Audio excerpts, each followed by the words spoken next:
हामीले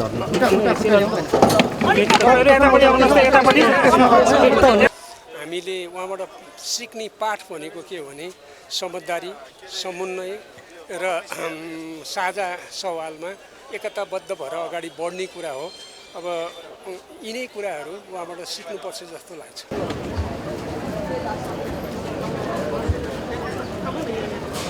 मलाई लाग्छ नेपालको यो लोकतान्त्रिक प्रक्रियामा सुभाष नेम्बाङलाई सबैले आदरका साथ शिर निहुर्याएर स्मरण गरिरहनेछ।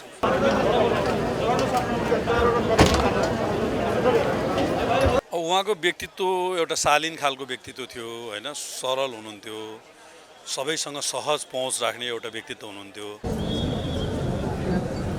अब नेपालको राजनीतिमा र कम्युनिस्ट आन्दोलनमा माननीय सुभाष नेम्बाङ हामी सबैलाई ज्ञात भएकै नेता हुनुहुन्छ।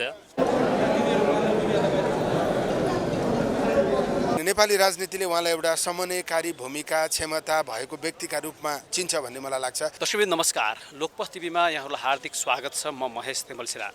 दर्शकबिन यति बेला हामी नेकपा एमालेको केन्द्रीय पार्टी कार्यालय च्यासलमा छौँ, जहाँ एमालेका केन्द्रीय उपाध्यक्ष, संविधान सभाका अध्यक्ष एवं पूर्व सभामुख सुभाषचन्द्र नेम्बाङको पार्थिव शरीरलाई श्रद्धाञ्जलीका लागि राखिएको छ। सुभाषचन्द्र नेम्बाङको आज बिहान 1:30 बजे हृदयघातका कारण निधन भयो र उहाँको पार्थिव शरीरलाई बिहान त्रिवी शिक्षण अस्पताल महाराजगञ्जमा राखिएको थियो र त्यहाँ सेनाको टुकडीले श्रद्धाञ्जली दिएसँगै सेनाले नै उहाँको पार्थिव शरीरलाई केन्द्रीय पार्टी कार्यालय च्यासलमा ल्याएको थियो र यहाँ नेकपा एमालेका अध्यक्ष केपी शर्मा ओलीले उहाँको पार्थिव शरीरमाथि श्रद्धाञ्जली दिएसँगै यति बेला नेता तथा कार्यकर्ताहरूको यहाँ श्रद्धाञ्जली दिने भिड लागेको छ। विभिन्न जिल्लाबाट, विभिन्न तह र तब्काबाट मानिसहरू उहाँको पार्थिव शरीरमा श्रद्धाञ्जली दिनका लागि आइरहेका छन्। प्रधानमन्त्री पुष्पकमल दाहाल प्रचण्डले उहाँको पार्थिव शरीरमाथि श्रद्धाञ्जली दिइसक्नु भएको छ। त्यसैगरी नेपाली काङ्ग्रेसका सभापति शेरबहादुर देउवा, एकीकृत समाजवादीका अध्यक्ष माधव कुमार नेपालदेखि शीर्ष नेताहरूले उहाँको पार्थिव शरीरमाथि श्रद्धाञ्जली दिइसक्नु भएको छ। दर्शकवृन्द, सुभाषचन्द्र नेम्बाङको राजनीतिक पृष्ठभूमिको बारेमा कुरा गर्नुपर्दा उहाँ विद्यार्थी राजनीतिदेखि हालसम्म एउटा बेदाग छवि भएको नेताको रूपमा उहाँले आफ्नो परिचय छोडेर जानुभएको छ र संविधान निर्माणकादेखि आजसम्म नेपाली राजनीतिक दलमा देखिएको खटपटलाई समानान्तर ढङ्गबाट मिलाउनका लागि उहाँको अतुलनीय योगदान रहेको नेताहरूले राजनीतिक वृद्धमा उहाँको मुक्त कण्ठले प्रशंसा गर्दै आइरहेका छन्। जो मृदुभाषी, शालीन स्वभाव र एउटा राजनेताको छवि बनाएको नेताको आज देहान्त भएको छ। उहाँको यो देहान्तमा श्रद्धाञ्जली दिनको लागि विभिन्न तह र तब्काबाट मानिसहरू आउने क्रम जारी छ। गत मङ्सिरको निर्वाचनमा सुभाषचन्द्र नेम्बाङ इलाम क्षेत्र नम्बर 2बाट निर्वाचित हुनुभएको थियो र त्योसँगै गत फागुन 25 गते भएको राष्ट्रपति निर्वाचनमा उहाँ नेकपा एमालेको तर्फबाट उम्मेदवार बन्नुभएको थियो, तर उहाँ नेपाली काङ्ग्रेसका रामचन्द्र पौडेलसँग पराजित हुनुभएको थियो र त्यस यता पनि नेपाली राजनीतिमा देखिएको खटपटलाई मिलाउनको लागि सुभाषचन्द्र नेम्बाङको भूमिका अतुलनीय थियो र त्यसलाई राजनीतिक वृत्तमा मुक्त कण्ठले प्रशंसा गर्ने गरिएको छ। सुभाष नेम्बाङजी नेपालको आजको राजनीतिक परिवर्तन, सङ्घीय लोकतान्त्रिक गणतन्त्र र समाजवाद उन्मुख समावेशी लोकतन्त्रलाई संविधानमा संस्थागत गर्ने यो उपलब्धिलाई सुनिश्चित गर्ने प्रक्रियाको निर्दयी भूमिकामा रहनुभएका नेता हुनुहुन्थ्यो। उहाँकै नेतृत्वको संविधान सभाले आजको यो राजनीतिक परिवर्तनलाई संस्थागत गरेको हो। त्यसमा उहाँको यो भूमिका र नेपालको समग्र वाम लोकतान्त्रिक आन्दोलनमा उहाँले खेल्नुभएको भूमिका अविस्मरणीय रहेको छ। नेपाली जनताले पुस्तौँ पुस्तसम्म उहाँको यो योगदानलाई स्मरण गरिरहनेछ। निश्चय पनि उहाँको यो आन्दोलन, यो परिवर्तनमा जो योगदान छ, त्यो योगदानलाई स्मरण गर्दै यसलाई रक्षा गर्नुपर्छ। हामीले यो ठुलो सङ्घर्ष गरेर उहाँहरू जस्ता व्यक्तित्वको नेतृत्वी भूमिकाका कारणले हामीले आज पाएका छौँ भन्ने कुरालाई आत्मसात गर्दै यसको रक्षा गर्नुपर्छ भन्ने कुरा लाई सबैले ग्रहण गर्नेछन् भन्ने मलाई लाग्छ। त्यति मात्र होइन, नेपालको यो लोकतान्त्रिक प्रक्रिया विशेष त संसदमा कस्तो भूमिका खेल्ने भन्ने कुरा उहाँले सधैँ कुशलतापूर्वक निर्वाह गर्नुभयो। आजको संसदीय लोकतन्त्र, संसदभित्रको भूमिकालाई कसरी निर्वाह गर्ने भन्ने बारेमा पनि उहाँबाट धेरै अनुकरण गर्न सक्ने कुराहरू छन्, शिक्षा लिन सक्ने कुराहरू छन्। त्यति मात्रै होइन, उहाँ अत्यन्तै सरल, मृदुभाषी, सबैसँग राम्रो व्यवहार गर्ने र समन्वयकारी नेता हुनुहुन्थ्यो। त्यो पनि नेपालको राजनीतिमा धेरै महत्त्वपूर्ण छ। आज त्यो खड्किँदै गएको छ। उहाँको निधनबाट वास्तवमा नेपालको वाम लोकतान्त्रिक आन्दोलनले, नेपालको संसदीय अभ्यासले ठुलो क्षति चाहिँ खपेको छ। त्यसैले हामी सबै शोकाकुल भएका छौँ। मलाई लाग्छ नेपालको यो लोकतान्त्रिक प्रक्रियामा सुभाष नेमाङलाई सबैले आदरका साथ शिर निहुर्याएर स्मरण गरिरहनेछन्। मतलब मैले मात्रै होइन, नेपाली राजनीतिले उहाँलाई एउटा समन्वयकारी भूमिका, क्षमता भएको व्यक्तिका रूपमा चिन्छ भन्ने मलाई लाग्छ। विशेष गरी संविधान सभाको अध्यक्ष भएर उहाँले सबै पार्टीलाई मिलाउने, सबैलाई एकै ठाउँमा राख्ने, संविधान जारी गराउने प्रक्रियामा जसरी समन्वय गर्नुभयो त्यो अतुलनीय छ। अब मलाई लाग्छ उहाँ रिजिड एकदम एकात्मक ढङ्गले सोच्ने मान्छे होइन। उहाँले फराकिलो सबै पाटोलाई राम्ररी सोच्न सक्ने मान्छे, विधिको शासनप्रति असाध्यै बढी प्रतिबद्धता भएको व्यक्ति उहाँ हुनुहुन्थ्यो। आफ्नो पार्टीले गरेका कमी कमजोरीलाई पनि कानुनसँग जोडेर यो कानुनी विषय होइन, यो कानुन उल्लङ्घन गरेको विषय हो, यो विषय कानुनसँग मिलेन भनेर उहाँले प्रश्न भन्न सक्नुहुन्थ्यो। अनि लामो समय पदमा रहेर उहाँलाई कुनै दाग लागेन। अर्को नेपाली राजनीतिमा हामीले चाहेको चाहिँ त्यस्तै व्यक्ति थियो। मलाई लाग्छ आजको संसदमा उहाँको रिक्तता हामीलाई फेरि पनि खड्किनेछ, राजनीतिमा उहाँको नेतृत्व फेरि पनि खड्किनेछ। हामीले समयभन्दा पहिले उहाँलाई गुमायौँ, यो असाध्यै दुःखद छ। मतलब मान्छेलाई फुटाउने होइन, विखण्डन गर्ने होइन, जोड्ने मान्छेले नै नेतृत्व लिन सक्छ होइन, जोड्ने मान्छे नै लोकप्रिय हुन सक्छ। अनि विधिको शासन स्थापित गर्न वकालत गर्ने मान्छे नै सबैको हुन सक्छ। हामीले त्यस ढङ्गबाट उहाँबाट धेरै कुरा सिक्न सक्छौँ।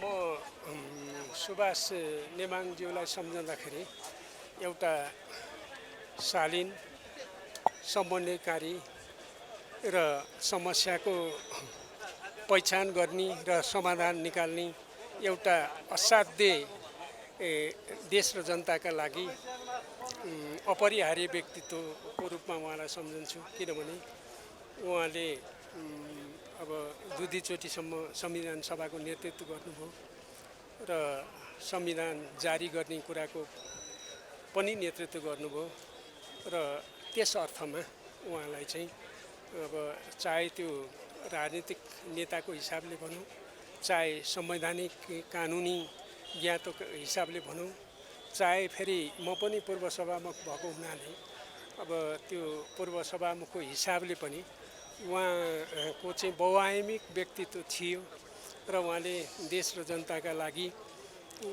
खास गरी यो गणतन्त्र घोषणा त्यसपछि संविधान जारी गर्नका लागि जुन भूमिका खेल्नुभयो, उहाँको भूमिका चाहिँ सधैँभरि अविस्मरणीय रहनेछ। उहाँको भूमिका अतुलनीय छ। त्यस अर्थमा राष्ट्रले निकै क्षति बेहोरेको छ र अहिले तत्कालै पनि जुन खालको प्रतिनिधि सभामा अलिकति समस्याहरू आइरहन्छन्, त्यो समस्या समाधान गर्नका लागि चाहिँ उहाँले निकै महत्त्वपूर्ण भूमिका खेल्नु भएको थियो। फेरि राष्ट्रको अगाडि अहिले शान्ति प्रक्रिया निष्कर्षमा पुर्याउनु पर्ने छ, त्यसमा पनि उहाँको भूमिका अहम हुन्थ्यो। त्यस अर्थमा हामीले निकै ठुलो क्षति बेहोरेका छौँ। तर फेरि पनि उहाँ त गइहाल्नुभयो। हामीले उहाँबाट सिक्ने पाठ भनेको के हो भने समझदारी, समन्वय र साझा सवालमा एकताबद्ध भएर अगाडि बढ्ने कुरा हो। अब यिनै कुराहरू उहाँबाट सिक्नुपर्छ जस्तो लाग्छ। मलाई लाग्छ उहाँले सबैलाई चाहिँ समन्वय गर्न सक्नुहुन्थ्यो। उहाँले त्यस्तो विश्वास आर्जन गरिसक्नु भएको थियो। अब वास्तवमा अध्यापन गरेर उहाँले चाहिँ अहिले उहाँले पढाएका विद्यार्थीहरू अब राष्ट्रका निकै ठुलो ओहदामा हुनुहुन्छ। त्यसकारण कमरेड सुभाष नेमाङको निधनले हामीलाई चाहिँ एक प्रकारले स्तब्ध नै बनाएको छ। फेरि पनि चाहिँ उहाँबाट शिक्षा लिएर अगाडि बढ्नुको विकल्प छैन। एउटा अत्यन्तै सरल, संयम, धैर्य र असहमतिको बिचमा पनि सहमति खोज्न सक्ने, नकारात्मक कुराहरूलाई बिर्सेर सकारात्मक पक्षहरूलाई मात्रै उजागर गर्ने, कम बोल्ने तर बढीभन्दा बढी सहकारीमा रुचि राख्ने एउटा शालीन नेताको रूपमा कमरेड सुभाष नेमाङ हुनुहुन्थ्यो। चाहे 62-63 आन्दोलनमा होस्, चाहे त्यो अगाडि पञ्चायत विरोधी आन्दोलनमा होस्, उहाँले ज्यादै महत्त्वपूर्ण योगदान गर्नुभएको छ। 62-63 आन्दोलनमा त हाम्रो पार्टीको सङ्घर्ष कमिटीको सचिवालयमा रहेरै उहाँले महत्त्वपूर्ण भूमिका खेल्नु भएको थियो र संविधान निर्माणमा फरक मान्यता, फरक विचार र फरक स्वभावका विभिन्न नेताहरू र पार्टीहरूका बिचमा समेत उहाँले असहमतिहरूलाई न्यूनीकरण गर्दै एउटा साझा उपाय खोज्ने, सहमतिमा ल्याउनको लागि प्रयत्न गर्ने काम गर्नुभयो। संविधान निर्माणमा सुभाष नेमाङको अतुलनीय भूमिका छ। सायदै नेपाली जनताले, नेपालको राजनीतिक क्षेत्रले यसलाई कहिले पनि बिर्सने छैन। स्वाभाविक रूपमा समाजमा सकारात्मक पहल जरुरी छ। संयमता, शालीनता, शिष्टता र धैर्यताको ठुलो मूल्य छ भन्ने कुरा जीवित नेताहरूले, कार्यकर्ताहरूले र नयाँ पुस्ताले सिक्न जरुरी छ। हरेक पार्टीहरूभित्र, हरेक व्यक्तिहरूभित्र अन्तर्विरोध हुन्छ, मनमुटाव हुन्छ, तर त्यसका बावजुद पनि नमिल्ने कुराहरूलाई थाती राखेर मिल्ने कुराको आधारमा अगाडि बढ्न सकिन्छ भन्ने पाठ उहाँबाट सिक्न सकिन्छ र उहाँ हामी सबैको प्रेरणाको स्रोत हो। नेपालको परिवर्तनको आन्दोलनको, लोकतान्त्रिक आन्दोलन, वाम कम्युनिस्ट आन्दोलनको एउटा निरन्तरताको प्रतीक हो सुभाष नेमाङ।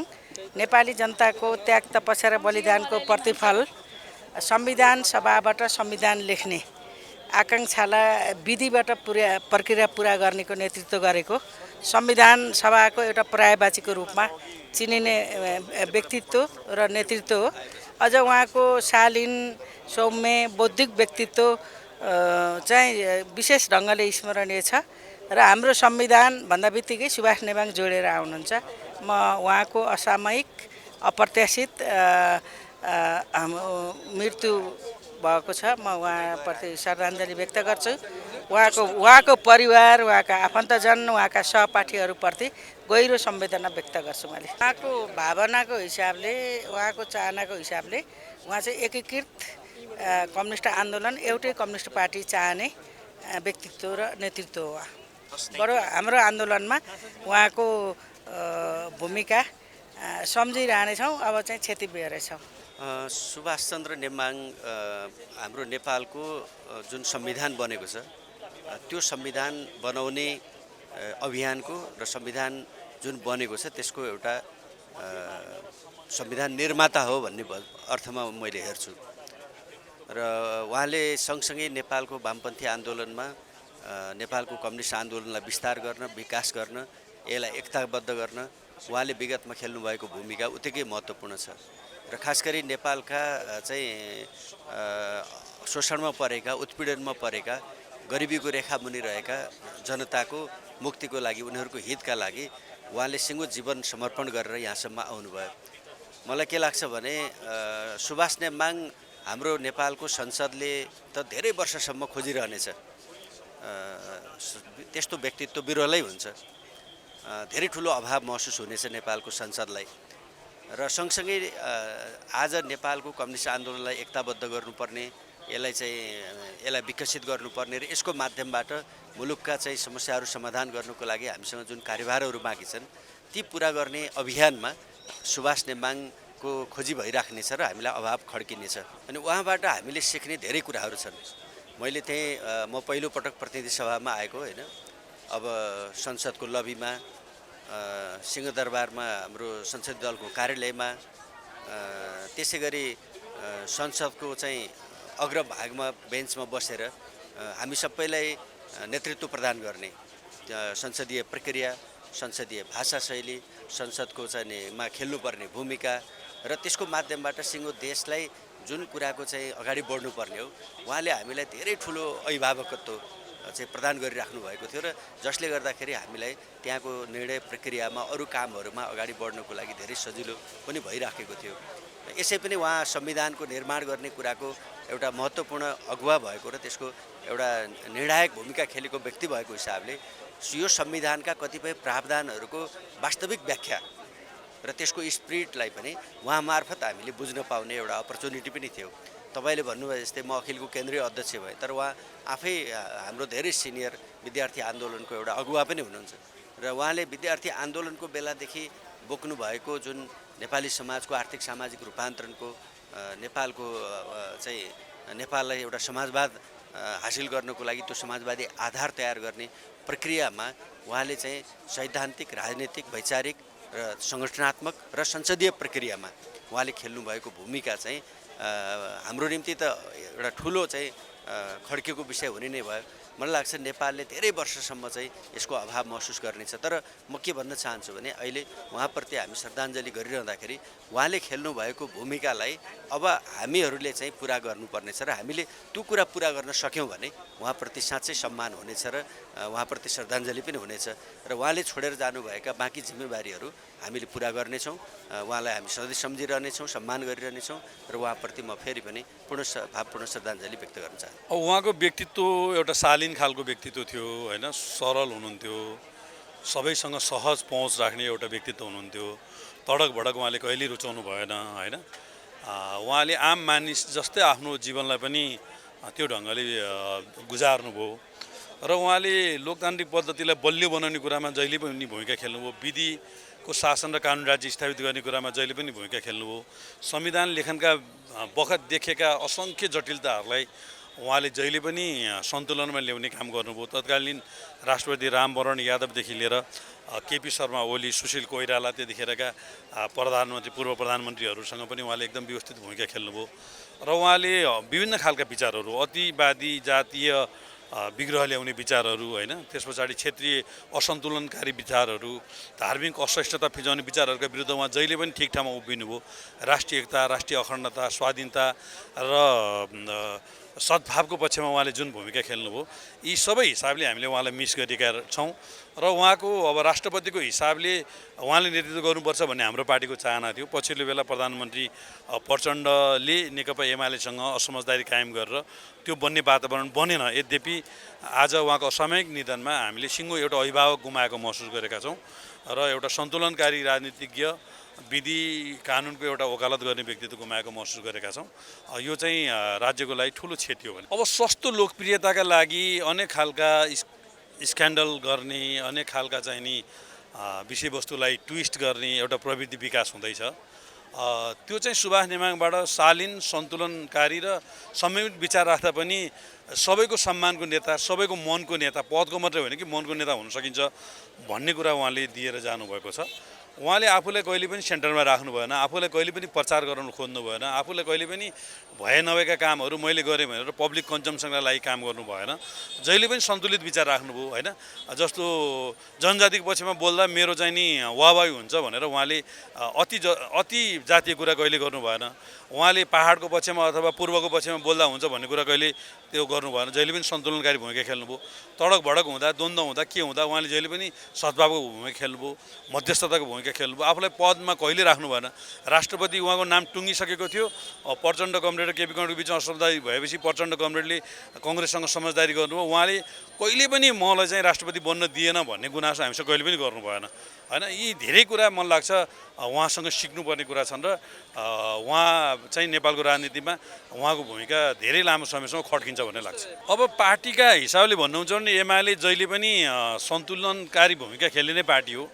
विधि पद्धति र कानुनी राज्यलाई स्थापित गर्ने कुरामा लाग्ने नै पार्टी हो। पछिल्लो बेला हाम्रो पार्टीमाथि चौतर्फी आक्रमण भइरहेको बेलामा हामी अलिकति अफेन्सिभ ढङ्गले जानुपर्ने, अलिक सशक्त डिफेन्स गर्नुपर्ने ठाउँमा हामीलाई पुर्याइएको छ। त्यस भएको हुनाले अलिकति एमाले पनि सन्तुलनकारी छैन कि भन्ने जस्तो गएको छ। तर हामी जहिले पनि सन्तुलनमै छौँ। जस्तो भनौँ, हामीले कोशी प्रदेशको अधिवेशन गऱ्यौँ राष्ट्रिय युवा सङ्घ नेपालको। कोशी नाम राख्ने सन्दर्भमा हामीले त्यति धेरै मिहिनेत गऱ्यौँ। तर हिजो एक दिन पछाडि प्रधानमन्त्री पुष्पकमल दाहाल प्रचण्ड र पूर्व प्रधानमन्त्री माननीय नेपाल र सत्ताधारी दलका नेता उपेन्द्र यादवसहित गएर कोशी प्रदेशको नामै नराखिकन समाजवादी केन्द्रको भेला गर्नुभयो होइन। एउटा संस्थापन पक्ष एउटा राज्यको प्रधानमन्त्री भएको व्यक्तिहरूले गरेका यस्ता गतिविधिका कारणले पनि अतिवादीहरूलाई प्रश्रय मिलाएको छ। केही समय अगाडि उहाँले चाहिँ नि हामीले बहुमत दिलाइदिने हो भने हामी पहिचानको राज्य बनाइन्छौँ। हिजो संविधान सभामा हामीले के अरे प्रदेश सभामा हिजो हामीले कोशी प्रदेशको नाममा हालेको भोट चाहिँ बेठिक भयो भन्ने खालको गतिविधि आफ्नो स्वार्थ आफ्नो लाभ र आफ्नो हितको पक्षमा यस्ता असन्तुलनकारी गतिविधि गरेका कारणले जुन समस्या आइरहेको छ, एमाले चाहिँ सुभाष नेमाङले खेल्नुभएको सन्तुलनकारी भूमिका, सद्भावपूर्ण भूमिका, राष्ट्रिय एकतालाई जोड्नु पर्ने भूमिका, मध्यस्थकर्ताको रूपमा देखाउनु पर्ने भूमिका चाहिँ एमाले सदैव गर्नेछ र त्यो एमालेको एउटा राजनीतिक लाइन नै हो भन्ने लाग्छ। संविधान सभाका अध्यक्ष माननीय अब सुभाष चन्द्र नेमाङज्यूलाई मैले राष्ट्रको एक असल नेताको रूपमा अब आफ्नो कर्तव्य इमान्दारीपूर्वक देश र जनताको निम्ति चाहिँ पालना गर्ने, सबैलाई मिलाएर लाने, कसैलाई पनि मिठो बाहेक तितो नबोल्ने र हतारिएर एक्लै कुनै पनि निर्णय नगर्ने र कुनै निर्णयको कारणले उहाँ चाहिँ व्यक्तिगत रूपमा चाहिँ बढी आक्रोशित र पूर्वाग्रहपूर्ण कहिल्यै नहुने। त्यसकारणले गर्दाखेरि जनताको बीचमा पनि उहाँ लोकप्रिय, एमाले भित्र पनि लोकप्रिय र राजनीतिक पार्टीहरूको बीचमा पनि लोकप्रिय र उहाँको कारणले नै सबैले उहाँबाट नै संविधान निर्माण हुन्छ भनेर दुई पटकसम्म चाहिँ संविधान सभाको अध्यक्ष हुनुभएको र संविधान कार्यान्वयनमा पनि दृढतापूर्वक चाहिँ जहिले पनि उभिनु भएको एउटा स्थिति हो। अरू व्यक्ति भएको भए यो संविधान बेलैमा जारी हुन्थ्यो कि हुन्थेन त्यो प्रश्नकै विषयवस्तु हुन्थ्यो। अब अहिले कतिपय संविधानमाथि उठेका प्रश्नहरूलाई पनि सबभन्दा विश्वासिलो तरिकाले जवाब दिने व्यक्तित्व पनि हुनुहुन्थ्यो। तर अहिले अब उहाँको यो दुःखद अपरझट निधनले गर्दाखेरि सिँगै राष्ट्र दुखित भएको छ। नेकपा एमालेको नेता उपाध्यक्ष हुनुभएकोले गर्दा एमाले दुखित हुनु त छँदैछ। देशका सबै राजनीतिक पार्टी पनि दुखी भएको छ र उहाँको जस्तो समन्वयकारी भूमिका नेतृत्वमा चाहिँ अहिलेको आवश्यकता हो भने चाहिँ सबैले महसुस गरिराख्नु भएकोले गर्दाखेरि मुलुकको यही बुझेर नै सरकारले पनि राष्ट्रिय सम्मान दिने निर्णय गरेको छ र पार्टीले पनि आवश्यक निर्णयहरू गरेर देशैव्यापी रूपमा उहाँप्रति श्रद्धा सुमन गर्ने, शोक कार्यक्रमहरू आयोजना गर्ने ने केन्द्रले पनि गर्ने, प्रदेशले पनि गर्ने र इलाममा त निर्वाचन क्षेत्रै भएकोले गर्दाखेरि अझै तलसम्म पनि गर्ने गरी निर्णय आइसकेको सन्दर्भमा अहिले हामी देशै दुखित भएको बेलामा धेरै के कुरा भन्न सक्छौँ र। तर के हो भन्दाखेरि उहाँले गर्ने जिम्मेवारी र दायित्व अब हाम्रो काँधमा आएकोले गर्दाखेरि हामीले पनि उहाँका असल बाटाहरू र जसरी उहाँ कहिल्यै नआत्तिकन र कहिले पनि आक्रोशित नभइकन र सबैलाई मिलाएर लिएर देश र जनताको पक्षमा निरन्तर लाग्नुहुन्थ्यो। हामीले उहाँबाट पाएको शिक्षालाई चाहिँ हामीले पनि अनुसरण गर्नुपर्ने स्थिति छ र देशका धेरै नेताहरूले पनि अनुसरण गर्नुपर्ने एउटा स्थिति छ र उहाँ कहिले विवादित बन्नु भएन न। देशका कतिपय नेताहरू विभिन्न प्रसङ्गमा विवादित बनेका छन् तर उहाँ निर्विवादित हुनुभएकोले गर्दाखेरि सबैको आस्था र विश्वासको केन्द्रको रूपमा रहनुभयो र आज उहाँको दुःखद निधनको बेलामा पनि सबैले चाहिँ दुःख मनाउ गरिरहेको र उहाँप्रति श्रद्धासुमन अर्पण गरिरहेको स्थिति र उहाँबाट सिक्नुपर्ने कुरा चाहिँ आफूले सिक्न सकौँ भन्ने सङ्कल्प गरिरहेको बेलामा मैले आफूले पनि यही सङ्कल्प लिएको छु भन्ने विश्वास दिलाउन चाहन्छु। अब नेपालको राजनीतिमा र कम्युनिस्ट आन्दोलनमा माननीय सुभाष नेमाङ हामी सबैलाई ज्ञात भएकै नेता हुनुहुन्छ।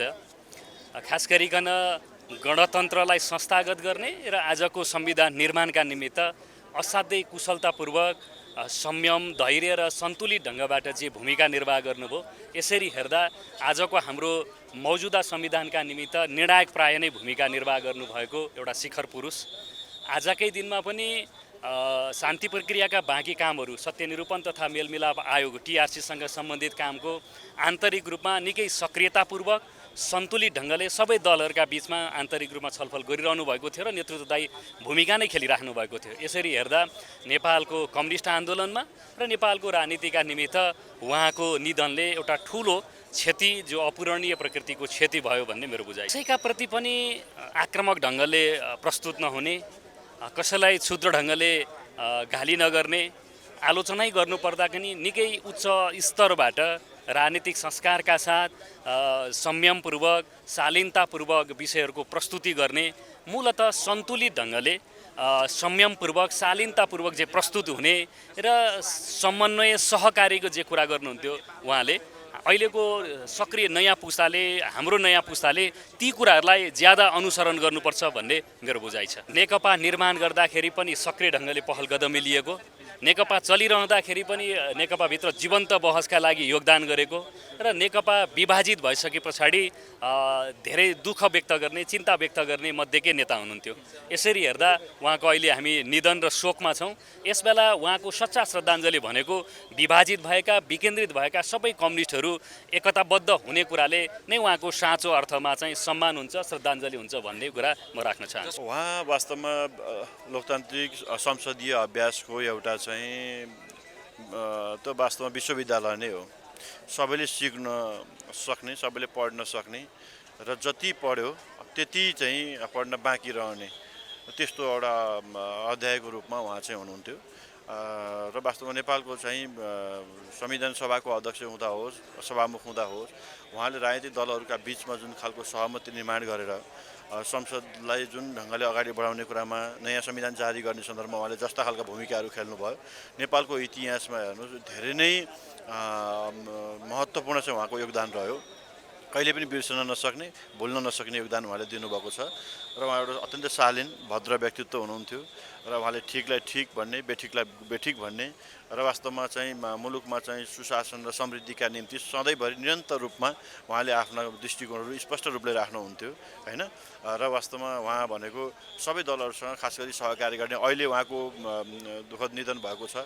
हामी सबैलाई लागेको छ कि कतिपय संसदभित्र दलहरूका बिचमा कतिपय असहमति हुँदाखेरि पनि उहाँ उपस्थित भएर उहाँले आफ्ना विचारहरू दिँदाखेरि सबै दलहरूले त्यसमा सहमति जुट्ने एउटा सहज वातावरण बन्ने गरे हुन्थ्यो। मलाई लाग्छ भोलिका दिनमा त्यो अलिकति खड्किन्छ, हामी सबैलाई खड्किन्छ। त्यस्तो व्यक्तित्व हो जसले यो देशमा चाहिँ वास्तवमा हामी समाजवादको उन्मुख एउटा देश बन्ने छ भन्ने कुरा जुन हामी संविधानमा लिपिबद्ध गऱ्यौँ, त्यसलाई व्यवहारमा कार्यान्वयन गर्नका लागि मुलुकमा चाहिँ सुशासन चाहिन्छ, देशमा भ्रष्टाचारको अन्त्य हुनुपर्छ, विकास र समृद्धिको बाटोमा चाहिँ अगाडि बढाउनका लागि सबै पार्टीको बिचमा सहकारी जरुरत छ भनेर निरन्तर रूपमा उहाँले बोल्ने र त्यही खालको भूमिका खेल्ने काम उहाँले गर्नुभयो। त्यस कारणले गर्दाखेरि नेपाली राजनीतिमा उहाँ बेग्लै खालको छवि भएको, बेग्लै उचाइ प्राप्त गरेको एउटा व्यक्तित्व हो। त्यस हिसाबले मैले उहाँलाई सम्झियो। सुभाष चन्द्र नेवान एउटा लोकतान्त्रिक नेता, मूल्य मान्यता र संविधानको पक्षधर। उहाँले जहिले पनि सहमति, सहकार र देश र जनताको बृहत्तर हित गर्ने नेताको रूपमा नेपालको राजनीतिमा सम्झिरहनेछन्। जहाँ तक व्यक्तिगत मैले उहाँसँग 4 कार्यकाल काम गर्ने मौका पाएँ अनि कानुन र संविधानमा एकदम पोख्त र सबै दलसँग सहमति गरेर देश अगाडि बढाउनुपर्छ, देशमा स्थिरता, शान्ति र विकासको मान्यता र कुनै पनि परिस्थितिमा कानुन र संविधानलाई नमिच्ने कार्य होस् कसैबाट, त्यसको प्रति उहाँ दृढ सङ्कल्पित हुनुहुन्थ्यो र उहाँकै नेतृत्वमा संविधान सभामा हामी काम गर्न मौका पाएँ र संविधान नेपाली जनताले, नेपाल राष्ट्रले एउटा सङ्घीय लोकतान्त्रिक गणतन्त्रको संविधान पाए। यो दिन उहाँको नेपालको राजनीतिमा अमर रहन्छन्। अनि नेपाली राजनीतिले उहाँसँग उहाँ सादगीको प्रतीक हुनुहुन्थ्यो, कहिले पनि देखावा भड्काउमा हुनुहुन्थेन। कानुन र संविधान हामी सबैले मान्नुपर्छ, त्यसको उहाँ अहम हिमायती हुनुहुन्थ्यो। र तेस्रो, जुनसुकै परिस्थितिमा सबै दलसँग सहमति र सहकारमा अगाडि बढ्नुपर्छ, त्यो उहाँको तिनवटा उहाँको एकदम उच्च विचार थियो। सुभाष सबैको साझा, क्षमताको धनी, राष्ट्र र राष्ट्रियताको पहरेदार, उहाँ बेगर संविधान निर्माण गर्ने कुरा कल्पनै गर्न नसकिने व्यक्तित्व र सबै भाषाभाषी जात जातिका प्रतिको अत्यन्त उच्च सम्मान भएको, सबैले उहाँको अभाव खड्किरहने व्यक्तित्व, निरन्तर क्रियाशील, संयमतापूर्वक आफ्ना कुराहरू राख्न सक्ने सामर्थ्य भएको र बौद्धिक उचाइको उच्च कोटिको व्यक्तित्व। नेपाली नेताहरू र जनताहरूले उहाँबाट सिक्न पर्ने गुण चाहिँ त्यस्तो के देख्नुहुन्छ? जीवन, सिद्धान्त र व्यवहारको बिचको तालमेल, पाखण्डपनको पटक्कै उहाँमा थिँदै थिएन। जे कानुन र संविधानको पूर्ण पालना गर्दै आफ्ना कुराहरू सशक्त रूपमा राख्न सक्नुभयो र सबै मजदुर, किसान, मेहनतकश जनता, बुद्धिजीवीहरू, राष्ट्रिय पुँजीपति वर्ग सबैको साझा र यो आशा भरोसाको केन्द्र।